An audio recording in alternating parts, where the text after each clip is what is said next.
Hello મિત્રો, સ્વાગત છે મારી યુટ્યુબ ચેનલમાં એક નવા ફિલ્મ રિવ્યૂમાં તમારું હાર્દિક સ્વાગત છે। મારું નામ છે મહેન્દ્ર અને તમે જોઈ રહ્યા છો મિસ્ટર મહેન્દ્રસિંહ રિવ્યૂ ચેનલ। મહારાજા ફિલ્મ 14 જૂને સાઉથ ભાષામાં થિયેટરમાં લાગી હતી પણ હિન્દીમાં નથી આવી, પરંતુ હવે તેને નેક્સ્ટ પીસ પર હિન્દી ભાષામાં પણ રિલીઝ કરવામાં આવી છે।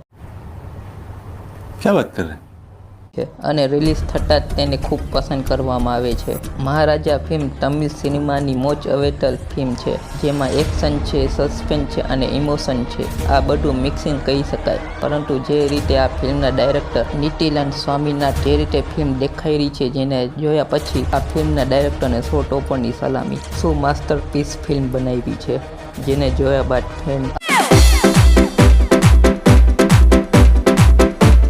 ફિલ્મ વિજય સેતુપતિની 50મી ફિલ્મ છે। તો આ ફિલ્મમાં તમે કહેશો કે આ ફિલ્મની સ્ટોરી એકદમ નોર્મલ છે, તો ના, તમે આ બહુ મોટી ભૂલ ખાવ છો। ફિલ્મની સ્ટોરી એક લાઇનમાં કહું તો વિજય સેતુપતિ, જેનું નામ મહારાજા હોય છે, તે સલૂન હોય છે, જે પોતાની દીકરી સાથે રહે છે અને એક દિવસ એના ઘરમાં લક્ષ્મીની ચોરી થઈ જાય છે અને તે પોલીસ સ્ટેશનમાં રિપોર્ટ લખાવે છે, પરંતુ પોલીસવાળા કન્ફ્યુઝ થઈ જાય છે કે લક્ષ્મી ના તો એમની પત્ની છે, ના તો તેમની દીકરી છે, ના તો ધન દોલત છે, માત્ર કચરાનો ડબ્બો હોય છે જે એક દિવસ તેમની દીકરીનો જીવ બચાવે। કેમ, તે માટે તમારે મૂવી જોવું પડી જશે। અને આ કચરાના ડબ્બાને ગોતવા માટે વિજય સેતુપતિ પોલીસને 5 લાખની રિશ્વત દે છે, પણ આ વાત કચરા ડબ્બાની નથી હોતી, એમાંય સસ્પેન્સ છે, જે ફિલ્મમાં ખબર પડશે।